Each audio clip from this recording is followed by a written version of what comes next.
дурлсан бүсгүүдэд таалагдахын тулд харанхуй зогсчоод нүдэн ирмэдэн гэдэг бол ямар ч үр дүн үзвэл.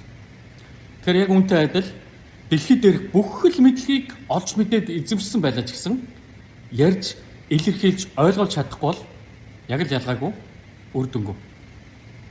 Тэгэхээр хэрвээ та энэ ур чадвараа сайжруулж чадвал таны орлогын түвшин одоогийн байгаагаас дор хаяж 50%-аар нэмэгдэх боломжтой гэж нэрт хөрөнгө оруулагч тэр бомтон Warren Buffett хэлсэн байна.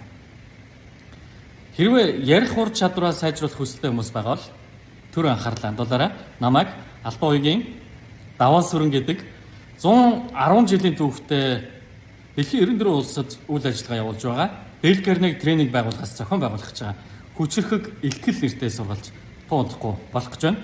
Агуулгын хувьд бид нар ер нь яриагаа эхлэхдээ яаж эрг сэтгэлдлийг хүчтэй төрүүлээд маш богино хугацаанд анхаарлыг өөртөө татаад яриад дуустлаа хэрхэн оновчтой, товч тодорхой зэгцтэй байж итгэл төрүүлэх үү гэдэг эдгээр агуулгын хүрээнд бид нар олон чухал арга техникүүдийг олж мэдхээс гадна хамгийн чухал нь мэддэг байхаас илүү чаддаг болоход чиглэгдсэн дандаа дадлаг ажлууд бичлэг хийгдээд олон удаагийн илтгэлийг оролцогчдын өмнө тавиад давхар өөр танхимд мэрэгжлийн багштай хамт өөрийнхөө бичлэг дээр хамтдаа ажиллаа сайжруулалт хийгдээд 2 өдрийн дотор та бодож ирснээсоо ч илүү ахиц дэвшил гаргаж болдог хөтөлбөрийг та бүхэнд санал болгоё.